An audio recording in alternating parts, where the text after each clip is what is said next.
It's hard to believe that such things still happens these days.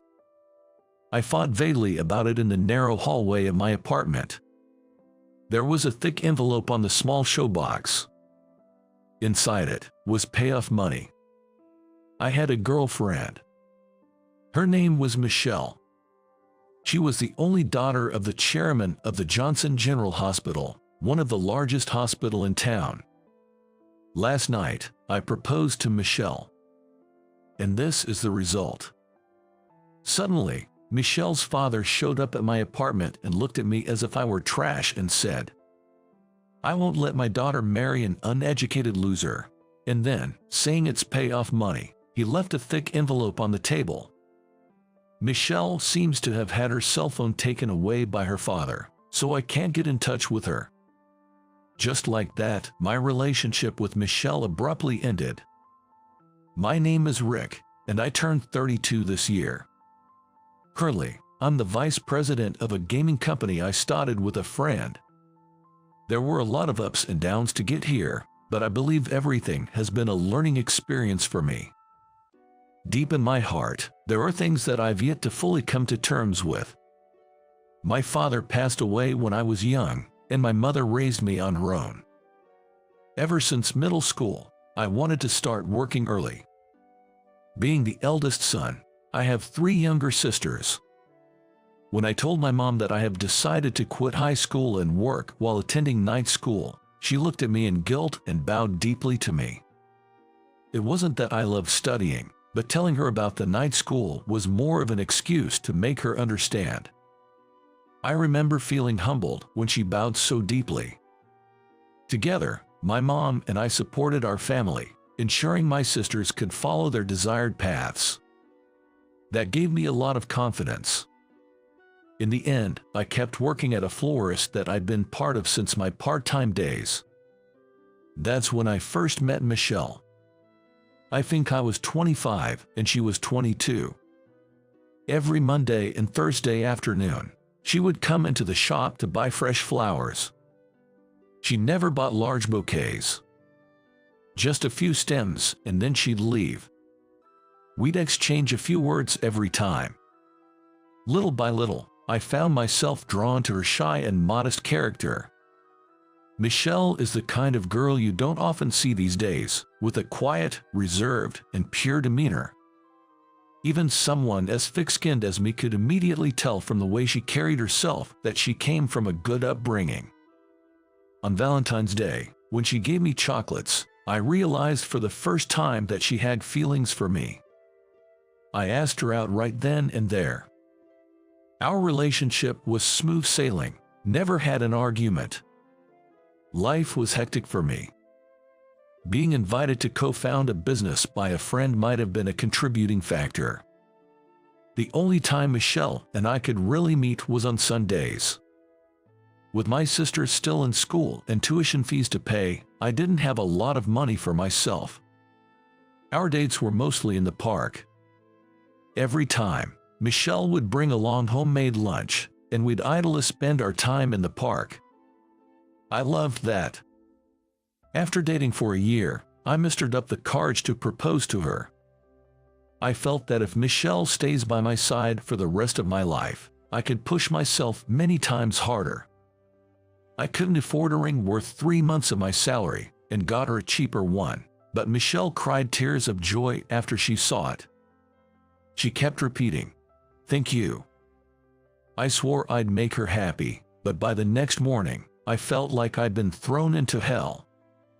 The last time I saw Michelle, she had a tear-streaked face from crying with happiness. Our time together ended right there. Starting today, we have a few new recruits coming in. I was approached by HR as soon as I arrived at the office. The company had grown unimaginably since its inception, with almost 30 employees.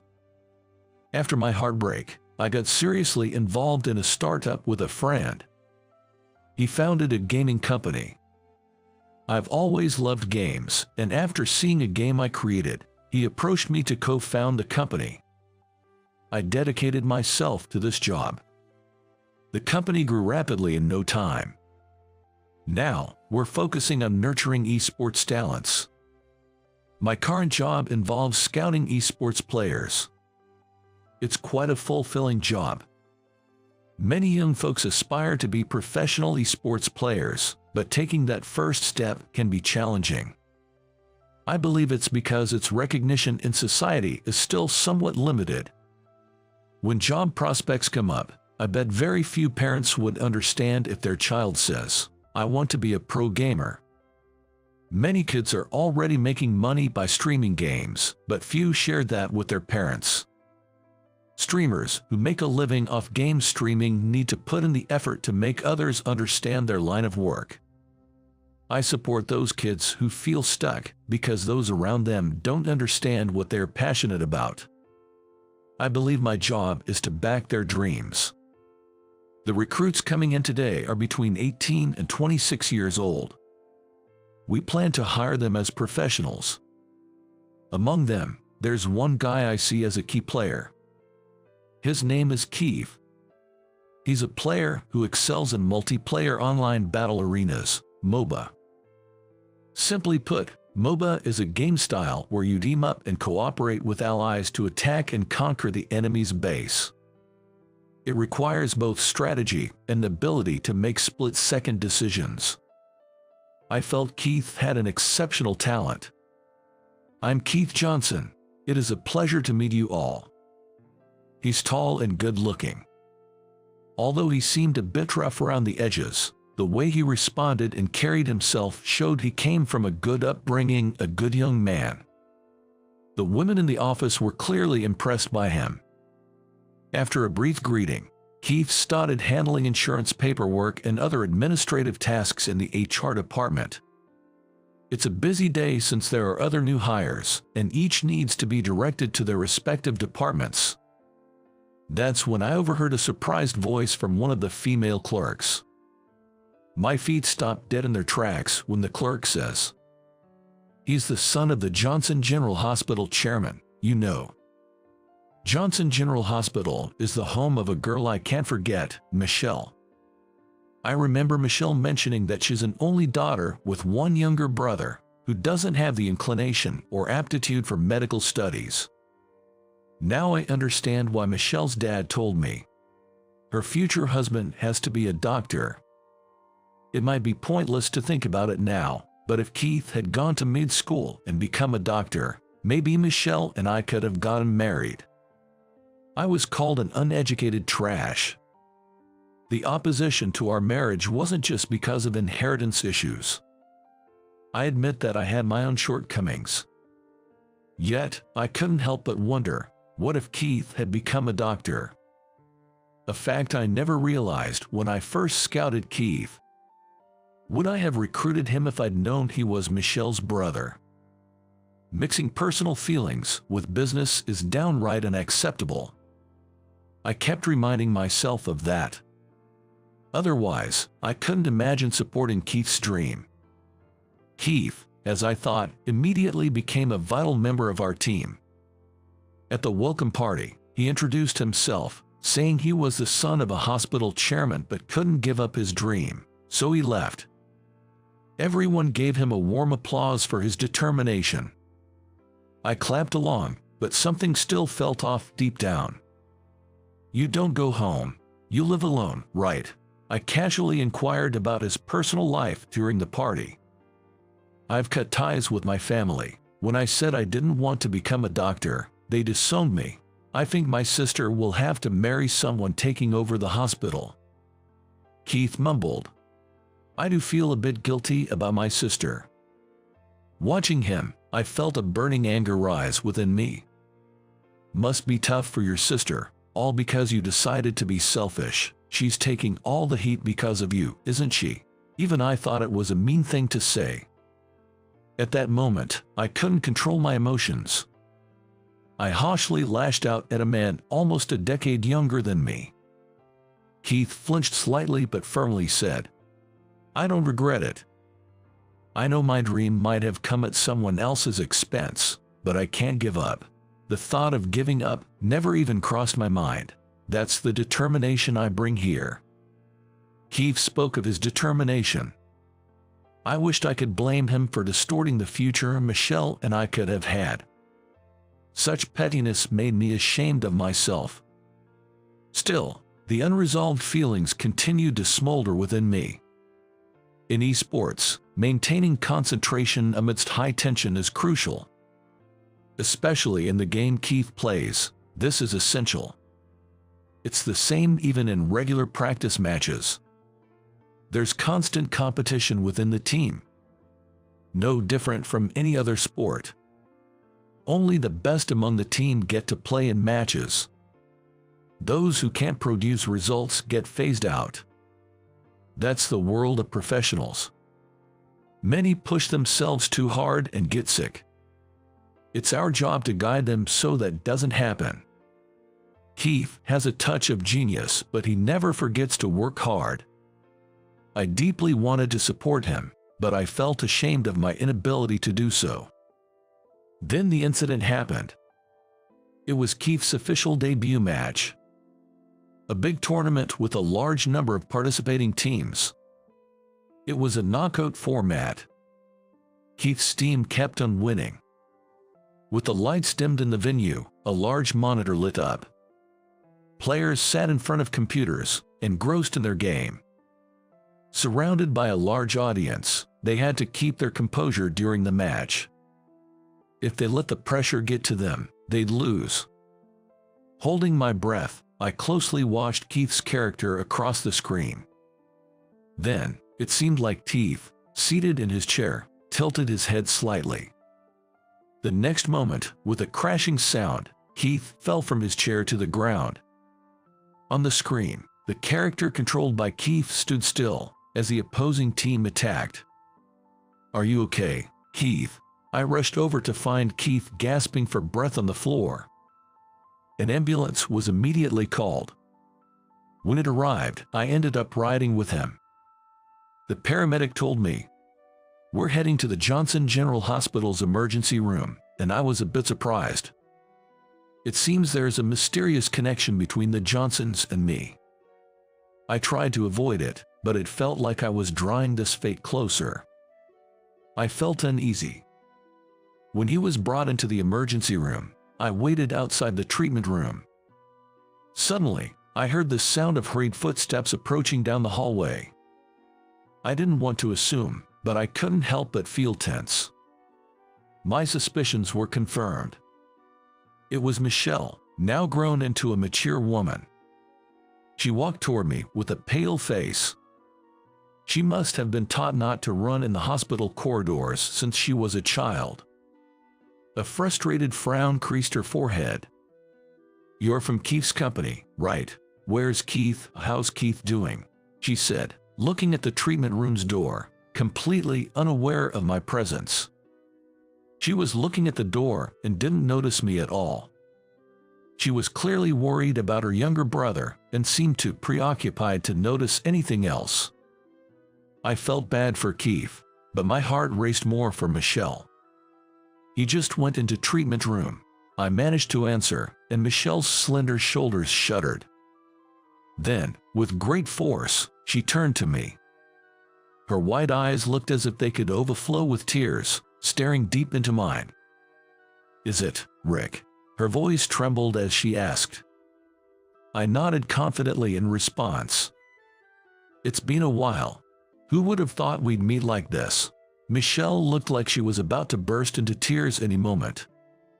I was frozen, not knowing what to do. The tension between us was broken by the nurse's invitation. "Please come in." Normally, only family would be allowed in. "Can I come in too? I'm really worried." When I asked Michelle, she gave a small nod in agreement. Keith was lying in bed with an IV drip. He looked much better, which was a bit relieving. "Doctor, how's he doing? Is he going to be okay?" Michelle, clutching the hem of my jacket, looked up with concern. I spoke up on her behalf, addressing the doctor. The doctor said, "He's overworked, probably pushed himself too hard. Lack of sleep, not eating right, gaming all night, I suppose." The decision was to keep him overnight for observation. We both felt relieved that it wasn't more serious. The patient himself, Keith, was soundly asleep. "I'll go grab some things he'll need for the overnight stay." Thinking Michelle should stay by Keith's side, I made the offer. "Could you? Thank you so much." To reassure Michelle, I grinned and said, "Leave it to me." Seeing that, Michelle's face softened a little. That's when it happened.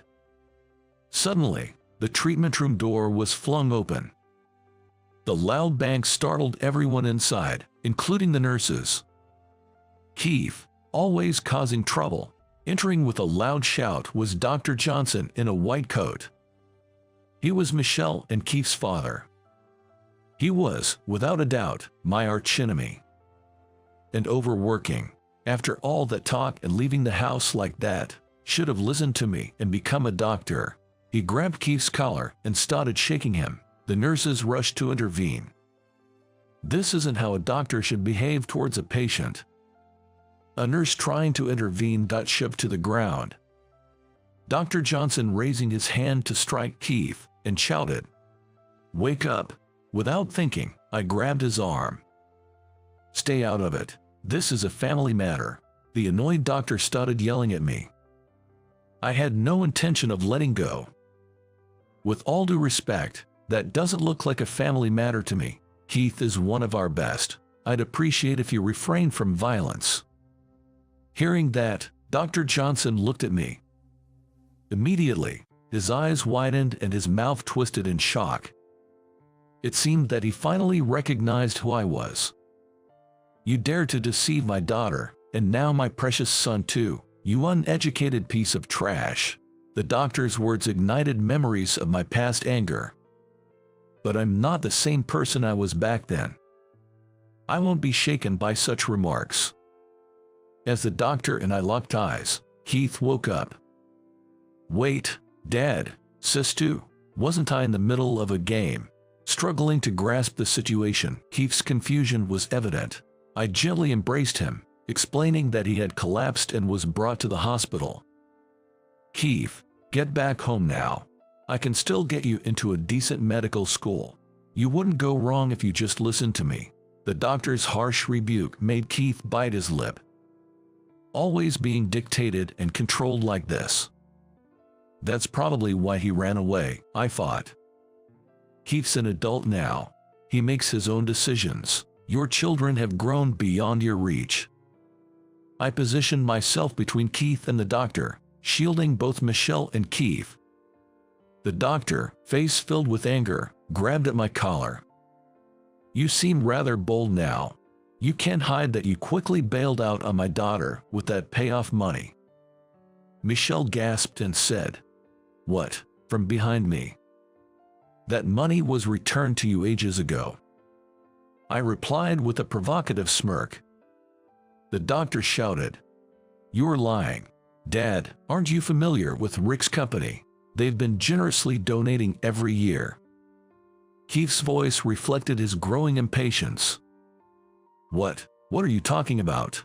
Donations? Every year? You can't be serious." I brushed off the doctor's hand, presenting my business card once again. Recognizing the company name, the doctor's confidence wavered. "I donated that money immediately. Why would I keep it? I always intended to come back for Michelle one day." I spilled out the promise I'd held deep in my heart. The promise that always suppressing my feelings, deceiving even myself. But I can't do that anymore. My life has always been intertwined with Michelle's. Today, our unexpected reunion made those feelings come flooding back. I've been making donations to Johnson General Hospital under my company name. Initially, it was just to repay that payoff money. The continuous donations were because I couldn't let go of my connection with Michelle. Maybe I was testing my own resolve. For a private clinic, donations are a lifeline. Staring intently at my card, the doctor suddenly changed his demeanor. "If only you'd said so. My apologies for the misunderstanding. We're always grateful for your support. Please keep it coming." His demeanor had shifted completely. He seemed nonchalant but was oddly ingratiating. He's probably afraid I'd get upset and stop the donations. "Well, I'll leave the rest to you." With that, he made a hasty exit, leaving us all dumbfounded. The rest of us were just left in shock. Both the attending physician and the nurses had surprised looks on their faces due to the sudden change in the doctor's behavior. "Well then, Keith, you will be admitted for the night. Remember, managing one's health is part of a professional's job. Be more cautious from now on." "I'm sorry. I will be more careful. Rick, thank you so much for standing up to my father so firmly. I was truly moved." "Thank you," Keith exclaimed with joy. I felt somewhat embarrassed. Receiving praise head-on is something I never really got used to. Michelle chuckled as she watched my reaction. "Listen, Michelle, it's super late, and you might be fed up waiting, but if you're still single," I mustered up the courage to tell her that. Before I could finish, Michelle interrupted. "I am single. I haven't gotten married. I couldn't forget about you after you suddenly disappeared." The earnest look in her eyes left me speechless. After I had vanished, Michelle had confronted my father. She heard what had transpired, what my father had done, and felt devastated. But she laughed, saying she never thought she wouldn't see me again. I always felt that our paths would cross again. I knew it in my heart. Michelle said she had been looking forward to that day. Tears threatened to spill from my eyes. Thinking about her holding onto that tiny glimmer of hope every day after our separation made my heart ache. "I'll bring a much nicer ring next time." As I said this, scratching my head, Michelle shook hers. "I like that ring. You still have it, right?" Feeling like she saw right through me, I scratched my head and responded, "You got me." Of course, I still have it. The ring that was returned to me as if to sever our ties. I want that ring on my finger again. I nodded firmly in response to Michelle's words. At that moment, the entire treatment room erupted into applause. The doctor, nurses, and Keith all clapped their hands, saying, "Good for you," as a gesture of celebration. Suddenly, I snapped back to reality. Right, Michelle and I weren't alone. Feeling embarrassed, I hastily left the treatment room. A few days later, Michelle and I both went to meet the doctor. At first, the doctor refused to see us, but Michelle's tears eventually won him over. "All right, I'll approve the marriage, but on one condition." The head doctor's condition was to forget about the old words he said, which was amusing. It's probably about that comment he made about me being an uneducated trash. I quickly replied, "Of course." I wanted to register our marriage right away, but due to work, it kept getting postponed. The one who ran out of patience was Michelle, and unusually, she puffed up her cheeks, raising her voice in protest at me. She hardly ever gets angry. She hesitated a bit and then complained in a soft voice, "Please, don't keep me waiting any longer." Seeing Michelle, blushing and speaking shyly, I realized how long I'd kept her waiting. I'll do it right away." I stood up and left my work. I grabbed her hand and rushed to the county clerk's evening counter. Michelle said, "Wait," but I had no intention of waiting any longer. Our pace quickened, and by the time the county building was in sight, we were both running. Held our hands tightly. I swore in my heart I would never let go of this hand for the rest of my life.